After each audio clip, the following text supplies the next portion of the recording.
Hola a todos. La sesión de hoy va a tratar sobre las lesiones hiperdensas en el TAC post-trombectomía. He elegido este tema dado que a mí personalmente me resulta difícil diferenciar este tipo de lesiones y ese mismo motivo es el que me ha llevado a elegir esta cuestión para realizar la sesión de hoy.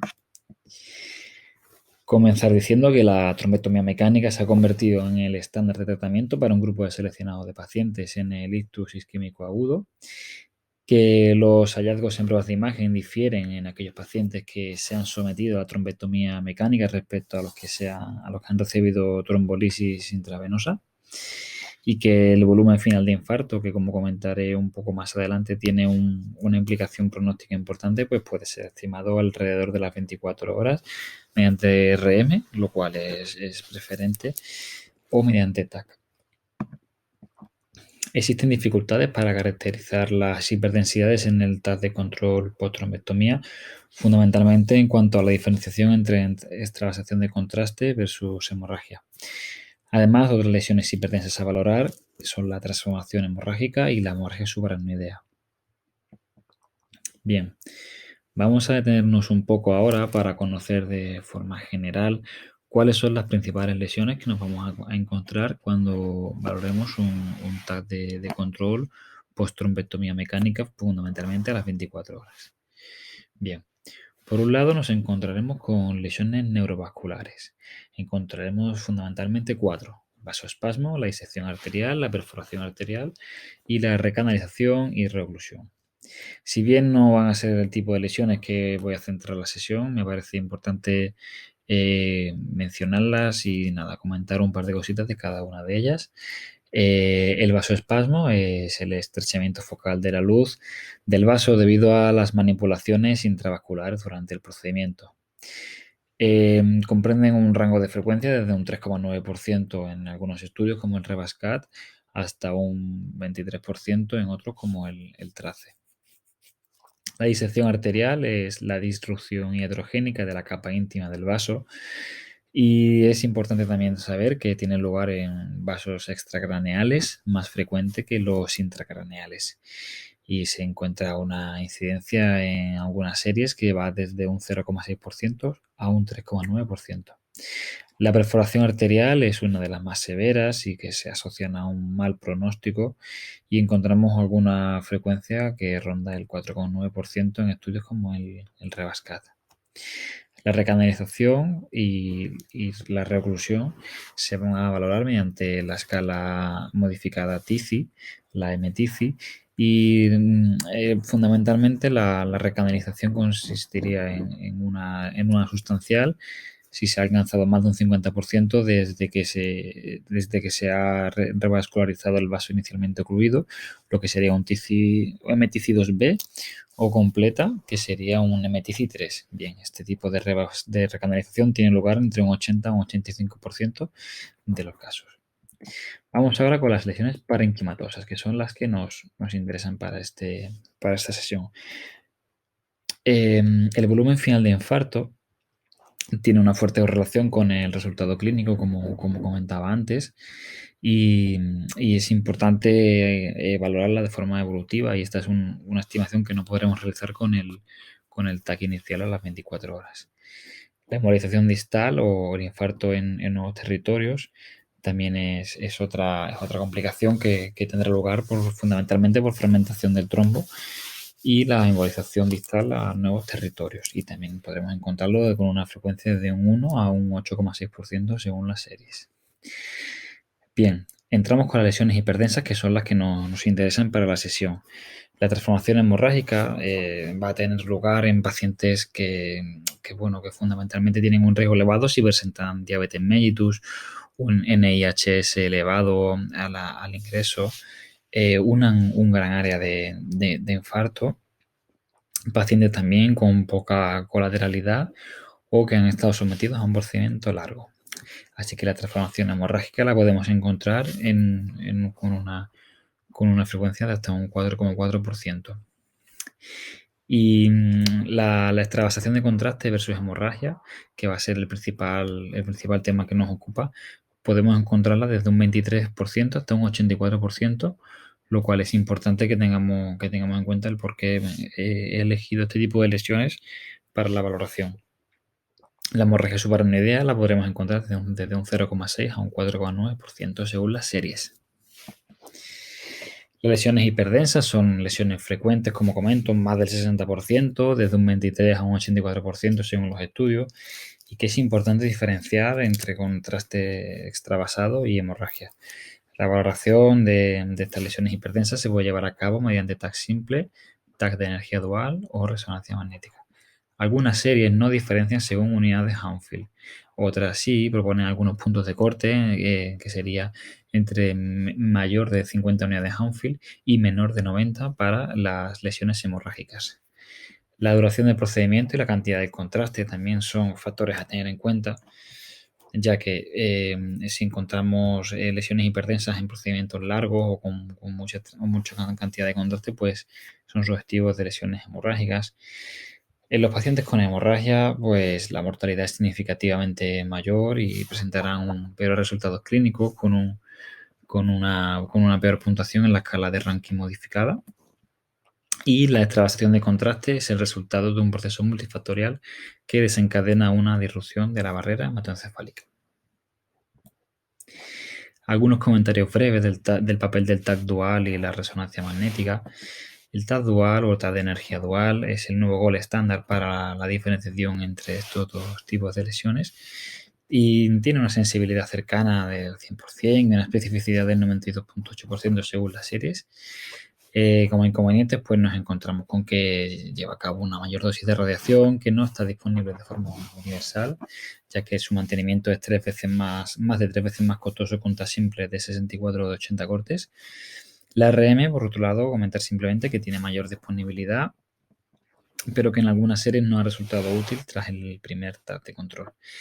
En esta figura de aquí, pues nos encontramos en las figuras de las figuras A y B fundamentalmente una oclusión de la arteria cerebral media izquierda en su segmento M1 y tras la trombectomía mecánica, pues se categorizó como una recanalización completa, un TC3. Y a continuación, en el TAC de energía dual con las reconstrucciones, pues encontramos una lesión hiperdensa en el territorio de ganglio basal izquierdo, afectando fundamentalmente al núcleo lenticular izquierdo. Y también podemos ver aquí un área de hipotenuación periférica con borramiento de surcos y pérdida de la diferenciación córtico-subcortical en esta región. Y fundamentalmente, pues en un TAC de simple realizado a los 4 días, pues se confirmó la sospecha de una lesión hemorrágica que nos ofrecía el TAC de energía dual en la figura F. Y se confirmó con la presencia de esta lesión hiperdensa que afecta fundamentalmente el núcleo lenticular izquierdo, que se acompaña actualmente de una mayor área de edema perilesional. Así que sería un poco la utilidad del TAC dual a la hora de este tipo de lesiones. Simplemente comentar brevemente que en este estudio que llevaron a cabo .NET y colegas,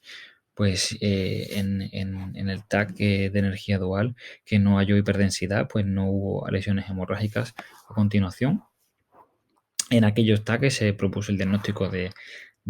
extravasación de contraste, pues en un poco más de la mitad de los casos efectivamente no hubo en el seguimiento a unos 7 días extravasación de contraste, perdón, no hubo lesiones hemorrágicas y sí lo hubo en 17 de estos 39. Por otro lado, en aquellos casos en los que se propuso que la existencia de lesiones hemorrágicas y de extravasación de contraste, en uno de ellos no existía lesión hemorrágica y en 3 sí finalmente hubo lesiones hemorrágicas. Bien, comenzaremos ahora a revisar algunos casos clínicos de nuestro servicio. El primer caso tendrá lugar acerca de una mujer de 64 años con hipertensión arterial y fumado de un paquete diario como principales antecedentes y factores de riesgo, que debuta con una clínica de hemiparesia derecha y afasia súbitas. La escala de NIS obtuvo 22 puntos sobre 30 y este es el estudio de Angiotag en la reconstrucción MIB en el que se ve claramente un defecto de represión en el origen de la arteria cerebral media izquierda en su segmento M1 y en el que se consiguió un resultado TICI-2C tras la trombotomía mecánica, como podemos observar en la arteriografía de control después del procedimiento. Y a continuación vamos a ver el TAC a las 24 horas post-trombotomía. Observamos una lesión hiperdensa de bordes relativamente indefinidos, localizada en la región capsuloganglionar izquierda, afectando fundamentalmente a los ganglios basales izquierdos, si bien se tiende discretamente hacia la raíz del lóbulo temporal izquierdo. Y tras obtener una medición de las unidades de Hanfield, esta arroja un valor de 73. Bien. El diagnóstico diferencial en este TAC pues, fundamentalmente incluye a la extravasación de contraste y a la hemorragia. Bueno, vemos que hay un discreto borramiento de surcos de la región temporocipitaris y lateral, pero no llega a ser algo especialmente llamativo y atención a que debemos de dar las dos opciones. Así que vamos a ver un poco cuál sería el TAC a las 96 horas por trombectomía. Se confirma la sospecha de una lesión hemorrágica, dado la persistencia de esta lesión hiperdensa 3 días después de la trombectomía mecánica, evidenciándose de un aumento del área de edema perilesional que vagamente se intuía en el TAC a las 24 horas, pero también recalcar que parte del área hiperdensa inicial ha desaparecido, por lo que también podría corresponder a extravasación de contraste. También no se puede descartar que parte del área de hipotonación corresponda a tejido final infartado y para ello tenemos el TAC a las 2 semanas post-trombectomía en el que se consigue diferenciar un área de hipotenuación en el área que ocupaba esta lesión hiperdensa y también una discreta progresión tanto del edema perilesional como del volumen final de infarto y que es un caso que fundamentalmente refleja la necesidad de una valoración evolutiva de estas lesiones. Por lo tanto, las implicaciones, bueno, las conclusiones un poco que podríamos proponer en nuestros informes, pues sería que en el TAC post-trombectomía a las 24 horas debemos de caracterizar o se podría proponer la caracterización de una extravasación de contraste versus hemorragia. En el TAC a las 96 horas se confirma la presencia de una hemorragia en la región casuloganglionar izquierda con edema perilesional asociado y en cambio ya en el TAC a las 2 semanas post-trombectomía pues ya podemos hablar y caracterizar un volumen final de infarto. El siguiente caso es una mujer de 76 años con antecedentes de hipertensión arterial y glucemia basal alterada, que debuta con una clínica de hemiparesia derecha 4/5 y afasia mixta, y una puntuación NIS de 4. Se confirma la presencia de un defecto de represión o de una oclusión en el segmento M2 de la arteria cerebral media izquierda, como vemos en esta reconstrucción MIB, y se obtuvo un índice de TICI-2A tras la arteriografía, pero cuando revisamos el informe y las imágenes del procedimiento, se nos habla de un cateterismo dificultoso y de la presencia de una ocupación de la cisura de Silvio y de surcos de la convexidad temporobasal izquierda por material hiperdenso en probable relación con hemorragia subaracnoidea. Cuando revisamos las imágenes del TAC 24 horas post-trombectomía, se confirma la presencia de una ocupación de surcos de la convexidad temporal izquierda por material hiperdenso, sin que se aprecien claros signos de efecto masa ni lesiones hiperdensas intraparenquimatosas, salvo una lesión puntiforme en este corte de aquí, en la región insular izquierda.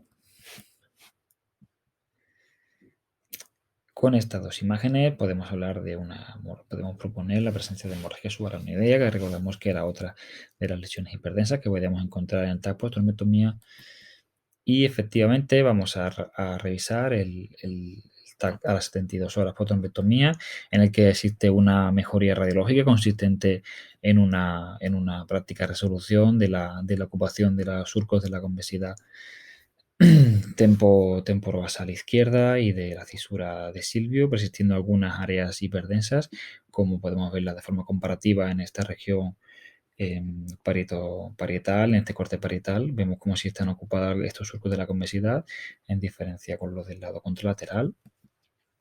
Entonces, en el primer caso, podríamos hablar fundamentalmente de hemorragia subaracnoidea y de un pequeño foco puntiforme de traslación de contraste versus hemorragia, que finalmente se resolvió persistiendo únicamente hemorragia subaracnoidea en los surcos de la convexidad comentados. El tercer caso sería una mujer de 70 años, hipertensa, dislipemia,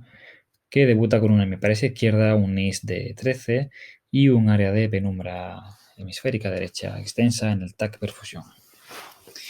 En el estudio de AngioTAC se aprecia una o trombosis de la arteria carótida interna derecha desde su origen, que fue sometida a cabo mediante fibrinólisis intravascular, trombectomía mecánica y la colocación de un stent carotídeo, y en el que el único TAC disponible en este caso es un TAC realizado post-trombectomía a las 24 horas en una paciente que clínicamente estaba muy bien y en el que se evidencia en los cortes más caudales una evidente ocupación de material hiperdenso del surco de la convexidad parieto-occipital derecha, y en las regiones más craneales vemos cómo esta área de hiperdensidad se dibuja de una forma mejor definida, con extensión hacia el parénquima periférico de la región occipital derecha, con una densidad estimada de 61 unidades de Hanfield, y en el que evidentemente pues, nos encontramos tanto con hemorragia subaracnoidea en los cortes más caudales y la presencia de un área de dudosa extravasación de contraste versus hemorragia. El último caso que vamos a revisar corresponde al de un varón de 66 años, fumador de un paquete al día, que debuta con clínica de hemiparesia izquierda súbita y con un NIHSS de 16. Se confirma la presencia en el estudio de AngioTAC de un defecto de represión en la arteria cerebral media derecha en su segmento M1, en el que se realiza fibrinólisis intravenosa y trombectomía mecánica, apreciándose una revascularización bastante adecuada en el estudio angiográfico. Bien, si revisamos el estudio de TAC simple, 24 horas tras la trombectomía, se aprecia en primer lugar una lesión hiperdensa en la región de cásulo de ganglios basales derecho, afectando fundamentalmente al núcleo lenticular derecho y la cápsula interna ipsilateral. Y además, si se obtiene una densidad estimada en unidad de Hanfield de 51, y también en la región correspondiente a la cabeza del núcleo caudado derecho se aprecia otra imagen de hiperdensidad que prácticamente sustituye a esta localización, proponiendo por tanto el diagnóstico diferencial entre extravasación de contraste y hemorragia en este primer TAC de control. Y en el estudio realizado 5 días post-trombectomía se confirma la presencia de una lesión hemorrágica, dada la persistencia de esta lesión hiperdensa, que se rodea de un área de hipodensidad sugestiva de edema perilesional, y la lesión que se visualizaba en la cabeza del núcleo caudado pues se ha vuelto hipodensa. Podemos relacionarla con edema versus tejido infartado, llamando la atención algunos signos de efecto masa, como es el colapso parcial del asta anterior del ventrículo lateral derecho y también discretamente de la posterior. Por lo tanto, vamos a llegar a algunas conclusiones ya por esta sesión para irla finalizando. En primer lugar, que debemos conocer las principales complicaciones caracterizables mediante TAC en el estudio de control post-trombectomía. No es sencillo caracterizar las hiperdensidades en el TAC de control post-trombectomía y hemos visto las numerosas dudas que pueden surgir, pero creo que es importante conocer que la establecización de contraste versus hemorragia supone las complicaciones más frecuentes evidenciables en los controles mediante pruebas de imagen y que existe también la necesidad de estandarizar la nomenclatura y los hallazgos en el informe radiológico de estos estudios, y también esa es una de las ideas que quiero transmitir con esta sesión. Todo lo comentado tiene implicaciones pronósticas en el manejo terapéutico de los pacientes y en el resultado clínico final, y esto también podría revisarse de cara a futuras sesiones. Así que bueno, espero haber arrojado algo de luz con algunas nomenclaturas y clasificación general de las complicaciones que podemos encontrarnos en el TAC de control de la trombectomía mecánica, que es algo a lo que los radiólogos en las guardias pues, nos enfrentamos en numerosas ocasiones. Esta es un poco la historiografía. Muchas gracias a todos y un saludo